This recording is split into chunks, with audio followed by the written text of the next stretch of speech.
Bonjour et bienvenue pour cette éphéméride astronomique. Cette vidéo est une collaboration avec le magazine Ciel et Espace. Retrouvez-le en kiosque et sur leur site internet cieletespace.fr. Un peu plus d'infos en description. Aujourd'hui, on va parler de la période du 20 au 26 avril 2020. Et on commence avec les phases de la Lune. Cette semaine, c'est le moment parfait pour les observations du ciel profond, puisque la nouvelle Lune arrive ce jeudi. Et ça tombe bien, puisque cette même nuit, on aura droit au maximum des Lyrides. Puisque les Virginides d'il y a quelques semaines venaient de la Vierge et que les Perséides viennent de Persée, ou les Léonides du Lion, on va faire comme Défécator et faire un petit jeu. Vous avez 5 secondes pour deviner d'où viennent les Lyrides.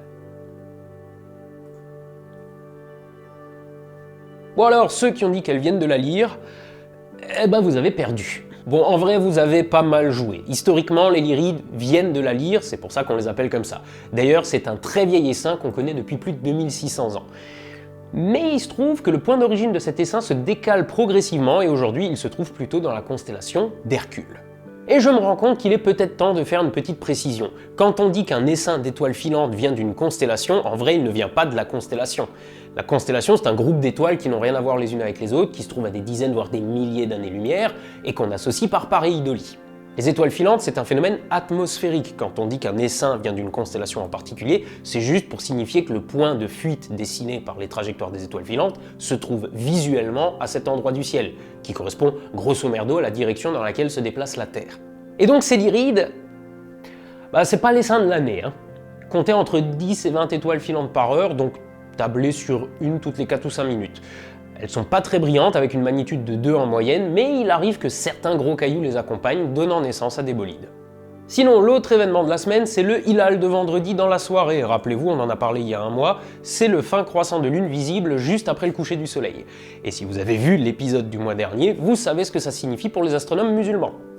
Le mois lunaire de Ramadan commence dans la soirée de jeudi. Enfin, normalement.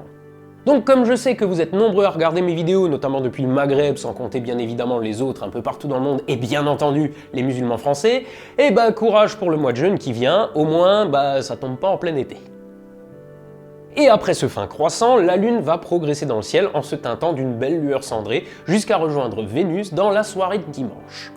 Petit fil rouge sur la comète Atlas. Cette semaine, elle se trouve dans la constellation de la Girafe, qu'elle va croiser encore quelques jours avant de se diriger vers Persée. Et on va finir avec un anniversaire, celui de Hubble, qui fête ses 30 ans. Il a décollé le 24 avril 1990 à bord de la navette Discovery. Et parce que sa carrière n'a pas été un long fleuve tranquille, je vous renvoie non pas vers là, mais vers les vidéos de Vincent sur le sujet. Voilà, c'est tout pour cette semaine. Je vous encourage vivement à jeter un petit coup d'œil à Ciel et Espace. Et n'oubliez pas que les t-shirts sont disponibles sur la page Spreadshirt. Tous les détails sont en description. Quant à moi, je vous dis à très bientôt et je vous laisse avec la recommandation de la semaine. Alors à la revoyure. Tu es aussi geek astrono et cette phrase ne veut rien dire? Tu as envie de customiser Windows, de virer les espions et autres bloatware? Tu te demandes pourquoi le mec là dans la vidéo te tutoie? Tu veux modder tes jeux et tu ne sais pas comment on fait? Tu n'en as rien à faire de Neil deGrasse Tyson et compagnie et considères que Pluton est la 9e planète du système solaire? Tu veux qu'on te présente les derniers bons jeux de rôle de derrière les fagots? Tu veux savoir pourquoi, en plus de sa ceinture, Eddie Van Halen porte un nœud pape? Le tout dans une seule chaîne YouTube garantie 100% sans voir ma tronche? Le lien est dans la description, tu sais ce qu'il te reste à faire.